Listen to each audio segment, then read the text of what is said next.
Good day everyone, my name is Don Renio Salvador from St. Clara of Assisi Parish, City of San Tomas, Batangas. At ako po ang inyong Gospel Reflection Sharer for today's video. At ang ating pong Gospel sa araw na ito is from Luke chapter 5 verses 1 to 11. At ito po yung tagpo na tinawag ni Jesus sa kanyang unang disipulo na si Simon. At sa akin pong pag-inilay sa gospel na ito, meron pang dalawang pangyayari na gusto kong i-share sa inyo. Gusto ko pong bigyan ng i-share yung aking reflection tungkol dito.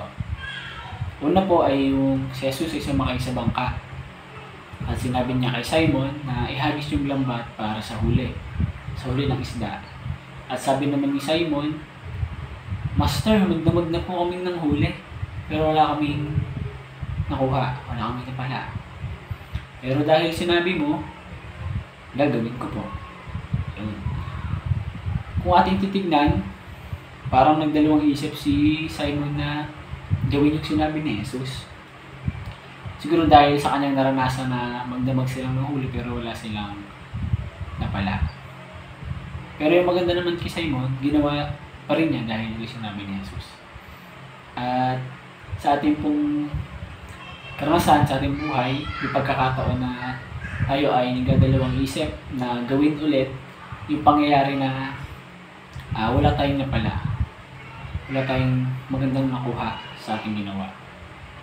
At sana, kagaya ni Simon, gawin pa rin natin kung ano yung sinasabi ng Diyos para sa atin.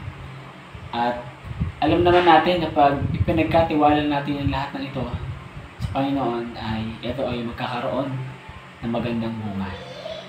Kailangan po natin na magtiwala sa Panginoon. At pangalawa po, nung makita ni Simon yung pangyayari, siya ay napaluhod at sinabi kay Jesus na, Go away from me, Lord, I am a sinful man. At sabi ni Jesus, Do not be afraid. From now on, you will fish for people. Ayun. Minsan po sa ating buhay, lalo na rin po ako, pinipilit po natin ilayo o lumayo ang ating loob sa Diyos dahil tayo ay makasalanan. Feeling natin hindi natin deserve si Lord. Pero hindi niya tayo iniwanan dahil alam niya na mayroong kabutihan dito sa ating puso at kaya pa nating magbago, kaya pa nating gumawa ng mabuti sa iba. At gaya po ng ginawa niya kay Simon, siya ay ginawang unang disipulo ni Jesus. Dahil alam niya na hindi lang hanggang dito si Simon. Hindi lang isda ang ihuhulihin, hindi mga tao. Para maglingkod at sumunod kay Jesus. At sana, kagaya ni Simon, tanggapin natin yung calling para sa atin. Tanggapin natin yung pagsunod kay Jesus. Dahil ito ay nakakabuti para sa atin. At yun lamang po, basta po lagi natin tandaan na magtiwala sa Panginoon at sumunod sa kanyang mga utos. Dahil ito ay ikabubuti natin.